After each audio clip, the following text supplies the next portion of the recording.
Hello everybody, welcome to another This Week at Bungie.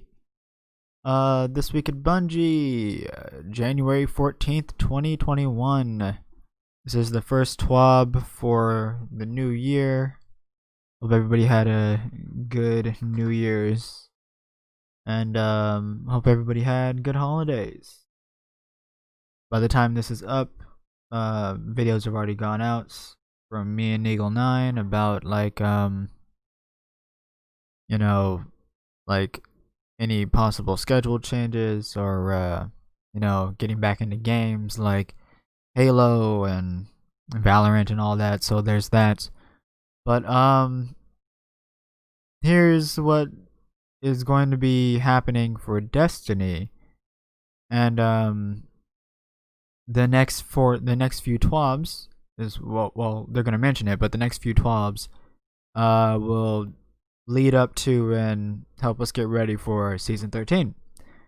I've read through this already, and I'll give all my thoughts at the end, but I will just give information first through the TWAB and any clarifications that I may have found out. Anyway, let's get started. This week at Bungie, we're back in action. It's been a while, hasn't it? Since the last TWAB, you've gotten your hands on Hawkmoon, which is very good. I enjoy it. The Dawning has come and gone. Next generation consoles received some wonderful enhancements. You've released a crow from their cage. I like the wordplay there. And Lord Saladin watched as you decimated your foes with stasis in the Iron Banner. I bet you a lot of PvPers right now just winced. On the Bungie side of things, we took a breather. This last year has been full of challenges that none of us expected. Even through everything 2020 had in store, we were able to get Beyond Light and Season of the Hunt in your hands. This did come at a bit of a cost though, and we needed some time to recharge our batteries for a new year. We have no doubt that 2021 will have mountains to climb and unexpected surprises. But we're all excited to get back into the groove for a new year of Destiny development. So let's get this party started. We got 4 TWABs between you and a fresh season of Destiny 2 content. Fresh, huh? You're hungry for what we've got planned, and we're eager to dish out the goods. First up, we'll be looking at a few changes to vendors, Dreaming City, and Moon rewards. Some sandbox tuning for Hunter stasis abilities in the Crucible.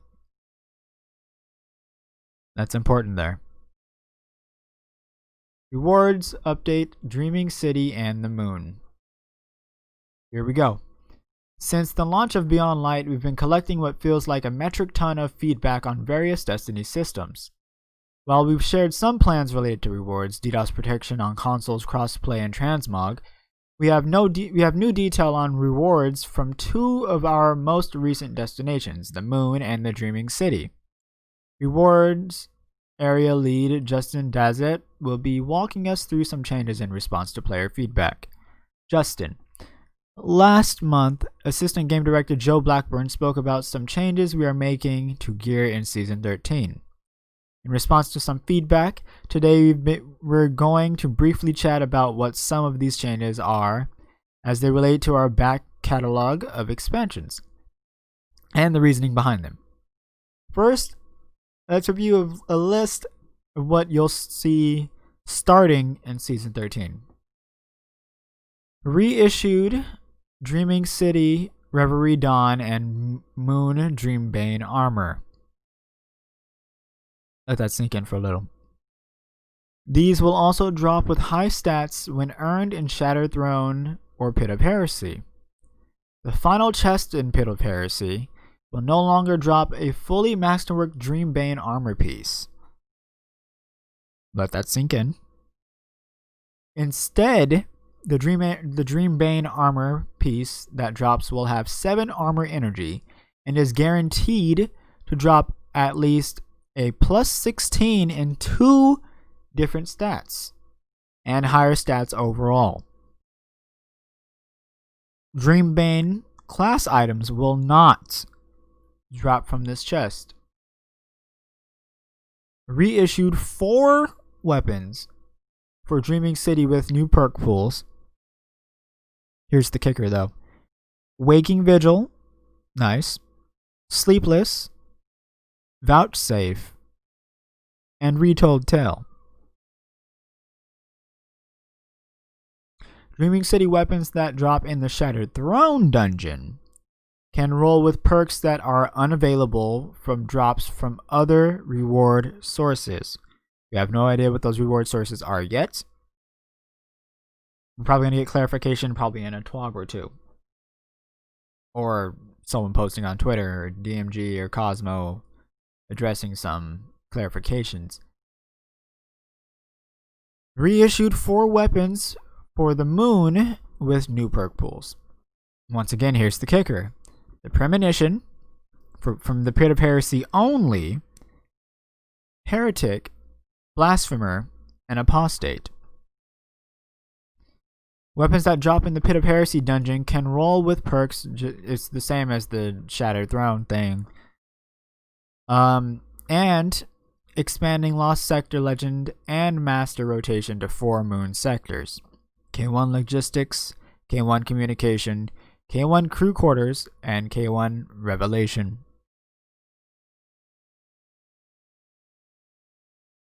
I'm saving my comments about this, because I have a lot to say about this. I'm saving my comments about this part for the end. In case anybody forgot what they looked like, here are the Dreaming City weapons and armor on the left side. And here is the Dreambane and Moon armor and weapons on the right side.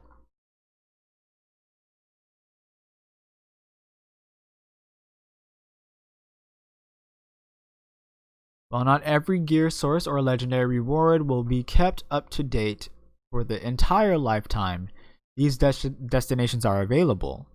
We do believe there's a high value in targeting some specific activity drops for a continued relevancy to give you more options for where to spend time as you seek to improve your arsenal.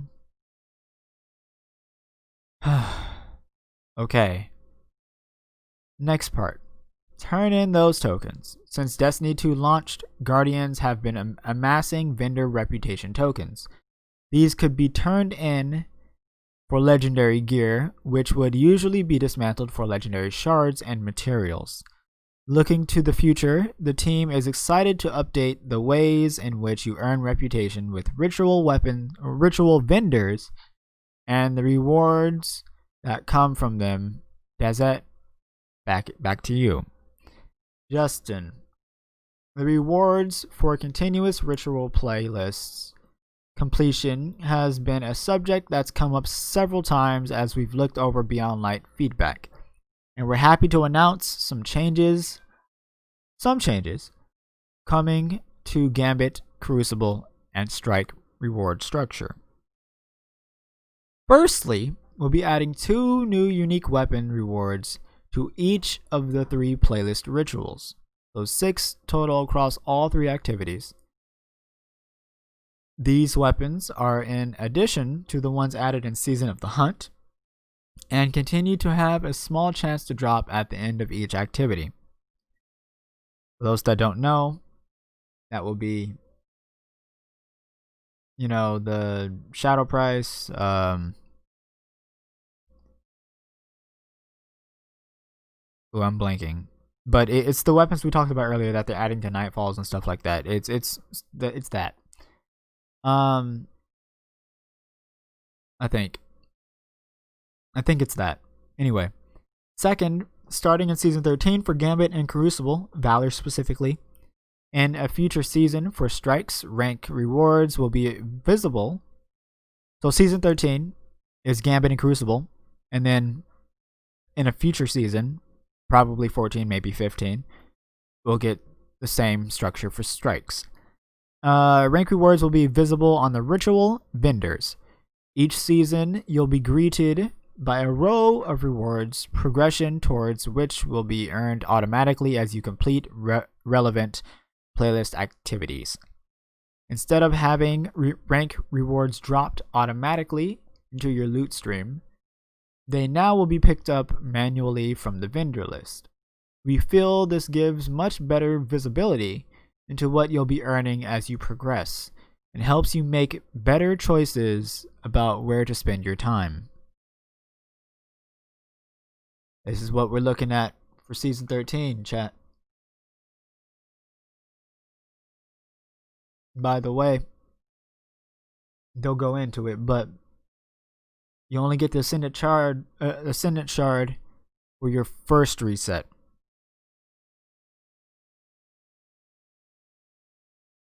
For those PvPers out there that don't do any Grandmaster Nightfalls or anything like that, they'll only get one. Aside from the 3 we get from the Season Pass, if you buy it.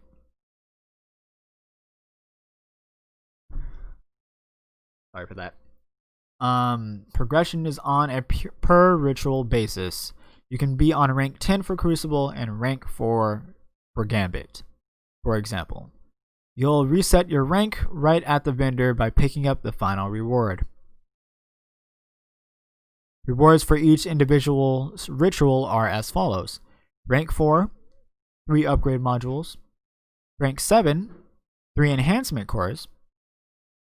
Very nice so far. Rank 10, seasonal ritual shader. Changes to enhancement cores after resetting your rank. That's good. More incentive to reset. That means you get more enhancement cores. More enhancement cores means more upgrade modules. And it also means more enhancement prisms. And it means ascendant shards. Keep that in mind. Keep that in mind. So you're essentially farming enhancement cores. Rank 13, enhancement prisms. You're farming enhancement prisms as well. You get 2 per. Okay. Rank 16, seasonal ritual emblem. Changes to 2 prisms after resetting your rank. So you have 2 sources. You have 2 ranks. No. After you reset for the first time, you get 6 cores every rank reset, and you get 3 upgrade modules every reset. You get 4 enhancement prisms every reset, but 1 ascendant shard. Once you reset, you get an ascendant shard. The first reset is the ascendant shard. After you reset your rank for the first time, it's an exotic engram every single time.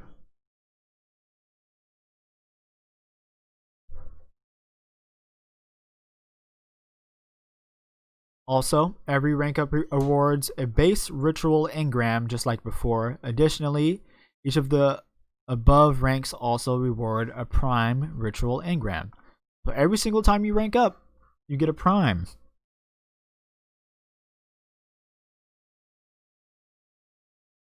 No.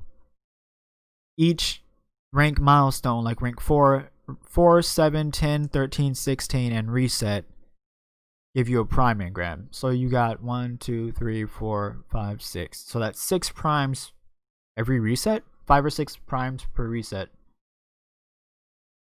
Interesting.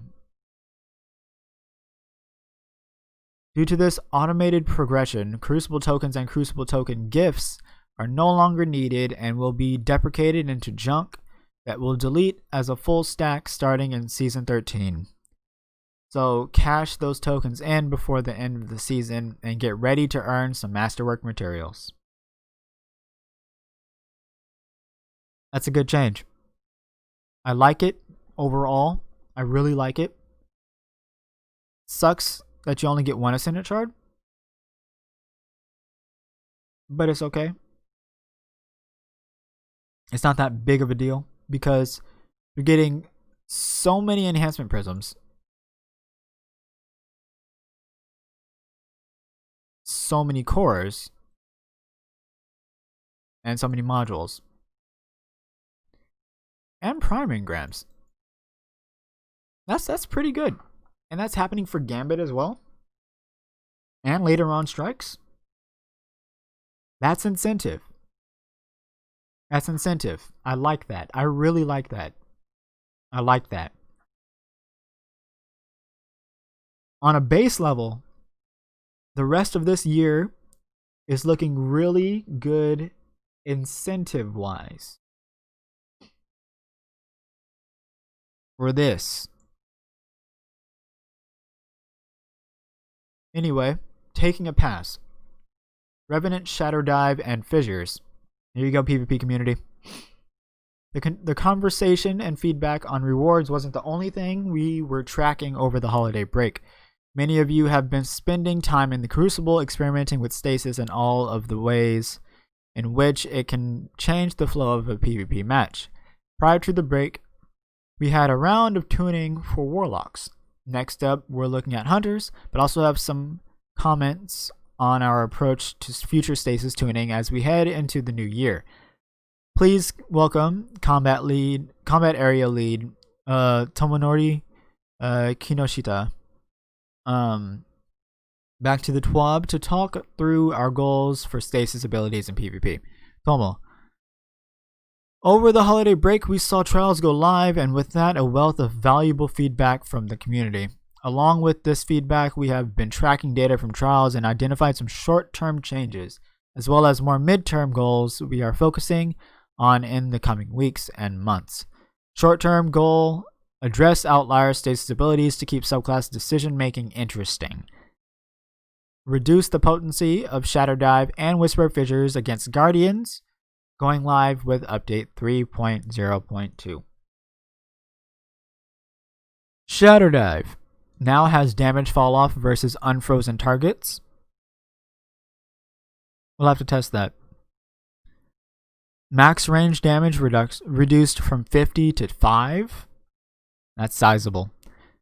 Damage reduction during ability reduced from 50% to 25%. That means it's easier to kill y'all when y'all doing it. I'm a Warlock main for those that are new. Whisper of Fissures. This affects everybody. Reduced maximum minimum damage versus non-super players from 42 to 22 to 30-4. Reduced maximum minimum damage versus super players from 42-22 to 16-2. Wow. That is quite the nerf. That's quite the nerf. The fact that it was the same for both non-supered and supered players. Wow. Reduced detonation radius versus players from 10 meters to 9 meters. They lost 1 point of range. I mean, that's fine considering the fact that they're not doing as much damage as it was before. Before it would just kill you instantly. Now it seems like it won't necessarily kill you instantly. It may bring you really low, but that's really it. And then for supers, it seems like it won't even affect you, which is nice. Investigate the efficacy of the Stasis Titan Behemoth Super. We want to let the above change settle to see where the Behemoth stands in our PvP hierarchy, but this is next on our radar. Okay, so they're going to touch on the Titan Behemoth Super after they see how the Shadow Dive changes go. Cool. Midterm goal. Improve PvP subclass usage and win rate balance. Addressing stasis ability outliers will help us lower the ceiling, but we also want to pull up other underperforming light subclasses. Finally, some light subclass tuning. Finally. Midterm goal. Review our ability to gunplay balance in PvP.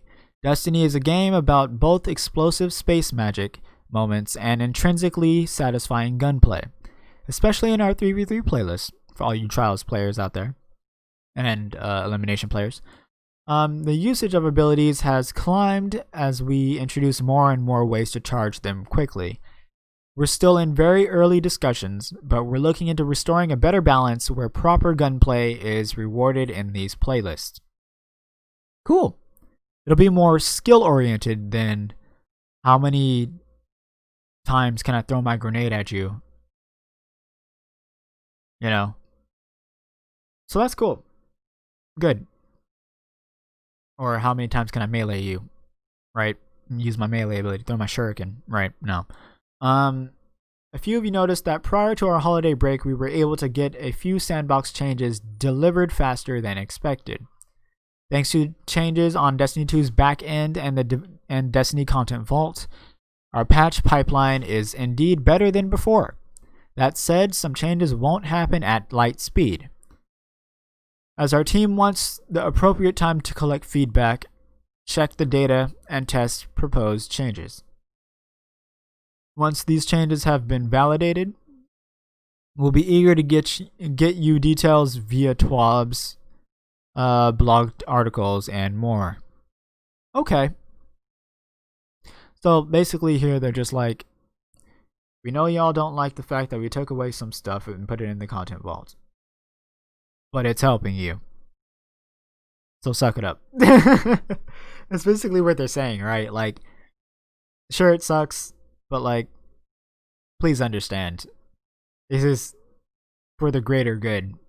Plus, like, they're not even going away permanently. But I've already talked about this in the other videos I've done with the Destiny Content Vault being involved. It's I can't speak more on it. It's just we're in it now. Stuff is coming back. Stuff is being taken away. Stuff is being put back into the game later on. Maybe next year. Maybe in the next Destiny year, which would be next November? Or this November, this September? Anyway, I'm not going to go into it. But yeah, I have other videos up that talk more in depth for this and give more clarification. Once these changes have been validated, we'll be eager to... Oh, I already read that. Worldwide community. Sometimes it can be difficult to think of how large the Destiny community has become since 2014. It seems no matter where you may be in the world, you might bump into a fellow hunter, warlock, or titan. Last year, we bolstered our efforts with the addition of 2 international community managers. Join us in welcoming a third to the team, introducing our new Russian community manager, Ivan Yanyushkin. I think I said that right. Cool. Ivan. Privet. My name is Ivan, and I'm the latest community manager added to the team for Russian-speaking Guardians. In Destiny 2, I enjoy making raids more complicated by doing them with fewer than 6 people and endlessly roaming around Europa on my warlock, which for me is mediating experience. Is a meditating experience. I'm sorry, guys. Some of you might know me from my past work at Blizzard Entertainment, where I worked as a community manager for different titles. This experience will help me, but I will also be thankful for your guidance. Feel free to reach out to tell me what works and what doesn't, and how things can be improved for the Destiny community. One day, when real-life gaming events finally become possible again, I will be happy to meet you in person. But for now, let's stay in touch via Twitter, via contact, and on the Russian Bungie forums. I can't read Russian. It's an honor to work with such an amazing community. My job will be able to pass the voice of the players to the developers. Help local content makers grow, manage Russian social media channels, and take care of many other duties. I'll do my best to be Ivan the Great, not the Terrible. P.S. Hopefully one day I'll even get used to the fact that hydras explode after death. Spasibo. I have no Russian knowledge at all. Keeping you updated. Through the holiday break, Destiny player support was already at the ready. Providing, oh no, I don't need to read that. Okay, here we go. We're going to speed through this. Update 3.0.2. Today, January 14, background maintenance for update 3.0.2 will begin. Below is the timeline of events. 10 a.m. today, because this is going up today. 10 a.m. today, Destiny 2 background maintenance began. At 2 p.m. it finished. At 8 a.m. on the 19th, maintenance for the update begins. At 8:30 a.m. on the 19th, PST, all times are PST, by the way. If any of my viewers are on the East Coast. Destiny 2 players are removed from activities and won't be able to log back in until 9 a.m., which is when the update is available. 9 a.m. Destiny 2 update 3.0.2 is rolled out across all platforms and regions. Players can log back into Destiny 2 at this time. Ongoing maintenance is expected to conclude at 10 a.m. PST. 10 a.m. maintenance is expected to conclude. Upcoming resolved issues. There's a lot. Hive bosses. Anan, Brood Queen, and Zilox were not counting as hive bosses. Hive bosses kills and bounties, so they will count now. Some players couldn't respawn if they died during the boss fight of the Inverted Spire Strike. I didn't know that was a thing. Players could get out of environment in several Crucible maps. Y'all know who you are. Disgraceful. That's getting fixed, thankfully. Some quest items were not dropping in the moon. Free roam activity. This prevented completion of several essence quests, such as Essence of Rage, Insanity, and Servitude. The Unrelenting perk was not triggering health regeneration. Interesting. I don't like that perk anyway, so I didn't even notice. Meta Multi-Tool's Catalyst was not dropping from competitive Crucible wins. So now that's finally getting fixed, which is good. I'm glad they got around to it. Taken Scions were replicating too rapidly in some Prophecy Dungeon encounters. I haven't been doing it, so I wouldn't have noticed. Garden of Salvation flawless completions were not awarding the Inherent Perfection Triumph. I didn't know that. Here we go. Here's a big one, chat. I'm not streaming. You guys. The High Celebrant sometimes wouldn't take damage nor go to the Ascendant Plane. This was a huge issue that people were dealing with for last week and this week. They're fixing it next week. Everybody's clapping. Fix an exploit where players could have Shelter from the Storm permanently applied in the Deep Stone Crypt raid. For those that don't know, it's where you get on the edge, you get on a little bit of the outside of the dome, where you would stay warm and then if you're outside, you start accumulating frostbite.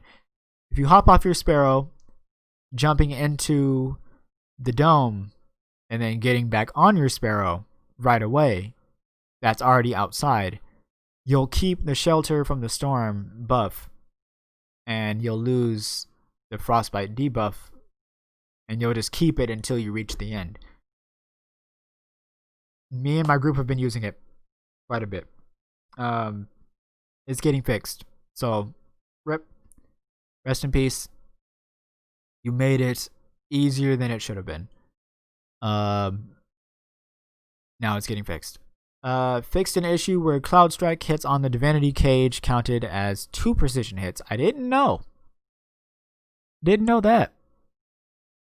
Well, that sucks for people that were using it for high DPS, huh? Good thing people got slug shotguns now. Fixed an issue where the Grandmaster Nightfall timer was set to 30 minutes. Didn't know. Fixed an issue where PlayStation 5 preventing clan rosters from loading. Cool. Dust and Echoes. This is about Halo stuff.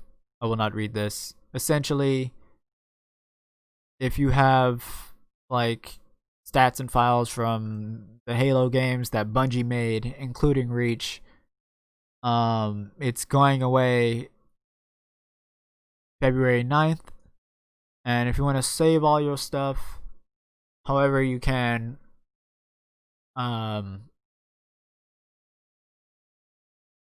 you should do it soon, before February 9th. Known issues. while we continue investigating our various known issues, guys. Exotic ship reward from high celebrant. Ooh, there's a lot. Exotic ship reward from the high celebrant mission is not properly showing that it is a rare chance reward. In the activity description, chances for this reward increase with each activity completion. Yeah, a lot of people have been complaining that the ship's not dropping because it's not showing as rare, but Bungie has said that it is a rare drop, but now they're putting it officially, so okay. Hopefully that gets fixed soon because we need to know these things. We need to know. Portals aren't opening when the High Celebrant leaves because the black orbs take no damage. Players can mitigate this issue by not using sidearms and not shooting the orb as it immediately spawns. Is that what triggers it? Is that what triggers the issue? Interesting. Enemies in Crucible and PvE aren't colorblind friendly when highlighted. Special Finisher mod no longer unlocks for new players. Bomber mods don't work when hunters have the Dragon Shadow exotic equipped. Weird. The Overload shot on auto rifles doesn't proc if you hold down the trigger right after reloading, even though it does the Overload animation. Okay. Some players have received the bird error code trying to get to the Wall of Wishes in the Last Wish raid. Interesting. A lot of Last Wish issues. Sometimes the vault encounter in the Last Wish raid won't let you read icons nor spawn enemies after slamming on a plate or finishing a phase. Okay. Sometimes Riven doesn't get stunned on the second level in the final encounter of the Last Wish raid. Okay. Wow. For the Forfeit Shrine Ascendant Challenge completion doesn't count towards the Ascendant Champion or honed for speed triumphs, blocking the Curse Breaker seal. Ooh, that's unfortunate. The Gauntlet Triumph doesn't unlock when completing the time trial in the Samimirian Garrison Ascendant Challenge. Feels bad. Ahamkara bones are missing in the Shattered Throne dungeon and multiple Ascendant challenges. That sucks a lot. Players will sometimes go into Nightfall with 16 people when they try loading into the tower. That's funny. I've seen a video on that. That's really funny. Really cool and interesting as well. Really makes you think. Sometimes dialogue gets cut off at the end of a Wrathborn hunt. For hunters using the Way of the Warrior subclass, combination blow sometimes stops working and doesn't give gamblers dodge back. Interesting. Non-exo characters are receiving exo-specific dialogue on Europa. Okay. That's actually kind of cool. But, that's not how it's supposed to be, so that sucks. The Light of the Dawning emblem cannot equip stat trackers. Weird. And the Coaxial Bonds ornament for Ophidian aspect causing the bottom left of the screen to glitch flicker. And of course, you got your movie of the weeks. Feel free to watch these on your own time. And you got your art of the weeks. Feel free to look at these on your own time. This is really nice. That's really nice too. Saw this actually.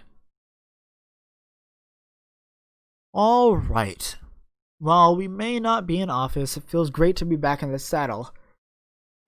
Sorry. Always enjoy diving through feedback, discussing the future of Destiny with the team, and figuring out how to tackle the challenges of a new year. Cheers to all who have walked this path with us since 2014. It's always crazy to think how far we've come, and we still have so far yet to go. See you in the wild. Cheers, DMG04. Okay. Here's the part of the video y'all were looking for. My thoughts on this. So, this is exactly what people didn't want when Bungie introduces sunsetting. For those that don't know, although I'm pretty sure a majority of you know by now, sunsetting essentially is your gear, your weapons and armor have a certain power level cap, and they can only be infused up to that.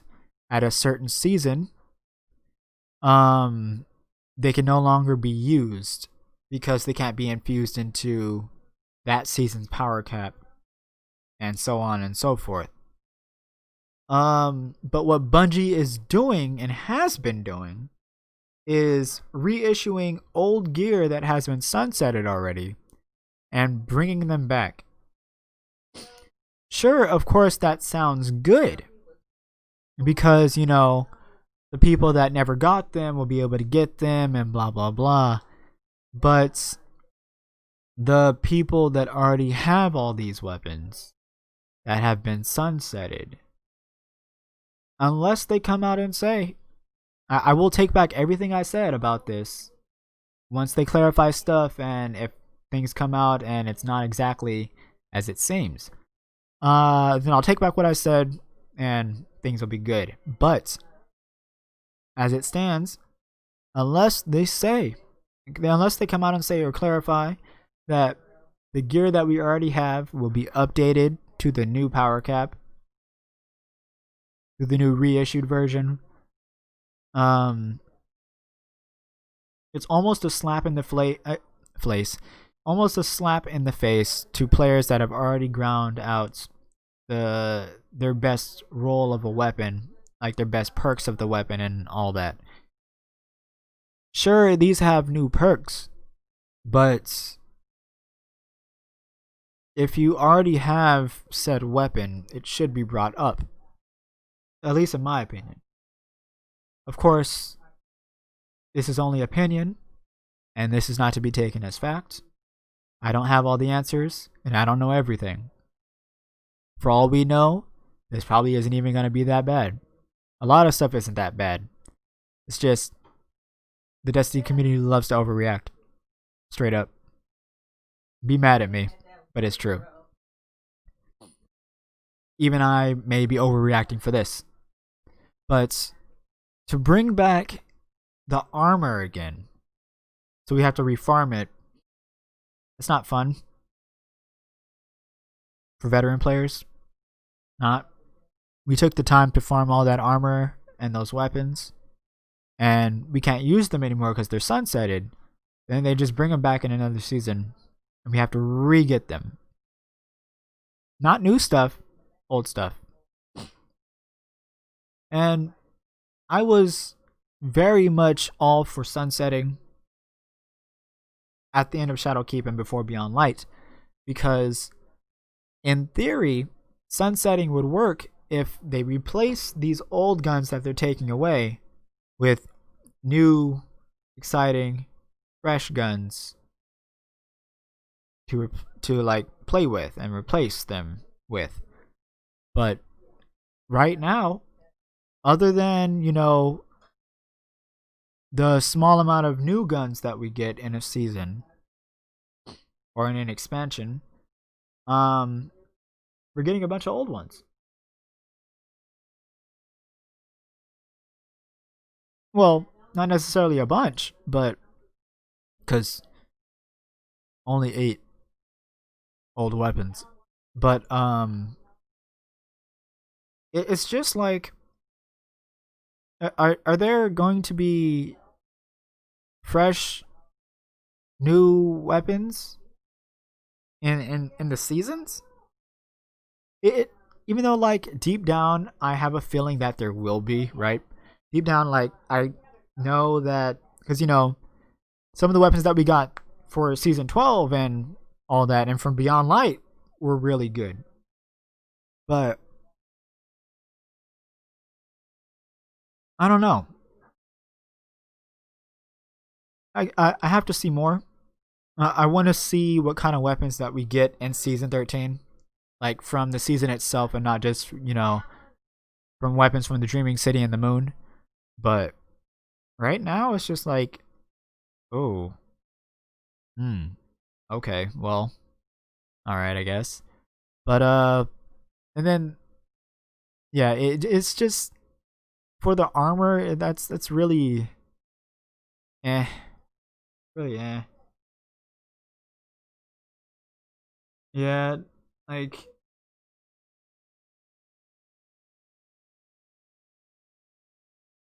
it's just very eh.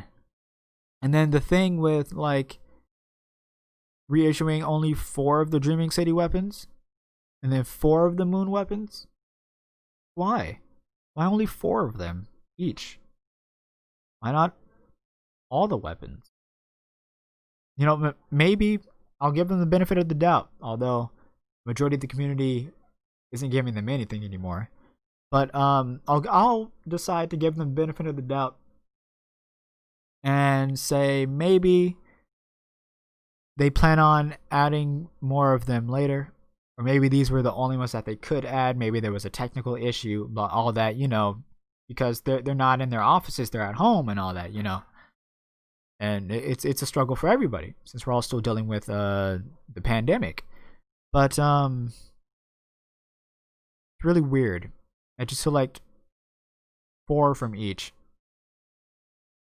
and I really feel like it's to push doing Shattered Throne and the Pit of Heresy again, which is fine, but like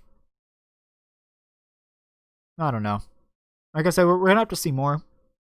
We have to see what these new perks are as well. If it's worth grinding a whole new Waking Vigil, a whole new Sleepless, Vouchsafe, Retold Tale, Premonition, Heretic, Blasphemer, and Apostate. Should be interesting. I'm curious, but right off the bat, not a fan. And see, like, the D1 weapons that we're getting for, like, Nightfall and stuff like that, and, like, the other, like, vendor weapons that we're getting as well, because we're getting 2 weapons per vendor, per ritual vendor, which is Strikes, Crucible, and Gambit. So that's cool. They're probably going to be the D1 weapons that we're getting, or completely new weapons, which is nice. That is nice, I will say. I'll give that to Bungie. That is nice. But, like, at this point, instead of just giving us old Destiny 2 weapons, I'd rather they just give us Destiny 1 weapons, or at least give us the best stuff for Destiny 1 weapons. Like, we talked about in a different video that we're getting the Vault of Glass and everything, and we're getting the original Vault of Glass weapons. They're going to be performing in the original way like they used to, and all that, and it's so good. But reissuing old stuff just to keep old content relevant and not the destination itself, as in bringing all the weapons back in those destinations, like the Moon and Dreaming City, because where's Tiger Spite? Where's Twilight Oath? And then for the Moon, where's Loud Lullaby and other weapons that I can't remember right now. There's might as well just bring all those weapons back. But and then here's my hot take on the Legend and Master Nightfall thing. A real hot take, because I'm pretty sure a lot of people love it and love how challenging it is, and being able to farm exotic stat rolls and getting the new exotics and stuff like that.